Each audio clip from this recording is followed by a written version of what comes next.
in November and December. December was our warmest ever. Did you see that some of the flowering trees started to bud in the middle of winter? It was crazy. And it's bad for them. They're just confused. Well, get your pruners out because you're going to have to do some work this weekend. Well, maybe not this weekend, maybe next weekend, okay? So we'll get to that in just a second. Or is this it? Actually, No, this is we're it. going This in. is it? Yes. Chris Murphy is in Schwenksville. You drove all the way up to Schwenksville. I bet it's cold up there, Chris. And he's been complaining about it all morning. Hey, Mike. Yeah. Mike. This is it. I'm not waiting out here in the 12 degrees any longer than I have to. Hey, we brought Chris Miller in from out of the cold, or out into the cold. You were Davy Trees. This is crazy. Mike Jarek was just talking about how we had such a warm autumn and December, the warmest on record, and it kind of confused the trees, didn't it? It did. It sure did. When you have roller coaster temperatures like that, it kind of freaks the trees out, and sometimes they start to bloom. We had a lot of trees that actually did go into not full bloom, but a miniature seasonal bloom. This is an example of What one. is this, a cherry tree? This is a flowering cherry, and it did push some blooms. What can happen is those blooms will push out, and then they'll freeze when you get the Arctic temperatures like today. Are these supposed to look like this right now, this time of year? These are okay, but over here we have some that have died off. So we have some necrosis in the tree, in other words, some dead sections, and it's literally caused by intercellular freeze. And why is that going to be a strange phenomenon when we go into the warmer months, i.e. spring and summer? Right.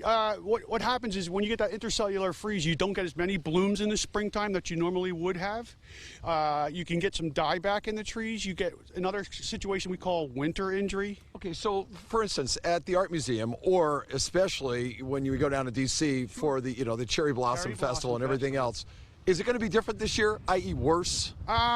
Hopefully not for the Cherry Blossom Festival in D.C. Those are mostly Kwanzans and Yoshino cherries. They don't experience that autumnal bloom that we have seen in some of the trees. Right. But if it does, you'll have maybe a 10 to 20% decrease in blooms. Okay, so again, are those the same ones we see at the Art Museum? Those beautiful flowering trees? Yes, yes. Very, very similar trees. And the cherries have been very hard hit this past winter. Some of them are meant to bloom in the fall when it's a mild fall. So what should someone do at home this weekend or soon, or anything? That's a great question. When you have something like this is a small dead limb, so you want to get in there and prune out the dead tissue. Wait, can I do it? Sure, absolutely. Wait, show me what to do. Okay, so take the hand snips there and just... Right there? Yep, that one's dead. Right, here we go, Mike. Perfect. Yeah, Perfect. I did it. All right. So one of the other things you want to do in the springtime to help these trees recover is maybe a fertilization, mulching. Mulching's always good for the trees, but the fertilizer will help the trees, give them the nutrition that they lost when they started transpiring in the fall. Do that when? In the winter? In the springtime. In the springtime, because this ground is hard right now. Yeah. Now, we're going to get a big snowfall perhaps overnight, Friday into this weekend. Does that affect things at all? Well, what the snow will actually do is it actually semi-insulates the ground. So it actually will stop the permafrost effects that we often can experience in Arctic-type temperatures in our crazy global warming environments. You're such a wealth of knowledge. Guys, we were just saying, Chris was saying, when he goes to parties and he just wants to have a beer and hang out, everyone's saying, oh, you're an arborist? Can you come look at my trees? Just like a doctor. Zap your brain for information this time of year. All right, guys, we'll send it back to you. It's freezing in here. We're going to get back in the New Warm News van. Boy, you're a manly man, though. I bet the first time he's ever pruned a tree.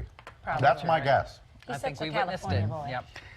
All right, I hate to bring up sad stories, but I have to cover this because this morning. Okay. In fact, Di, can you, lower the lights a little bit because it's going to be sad. I might cry. Okay.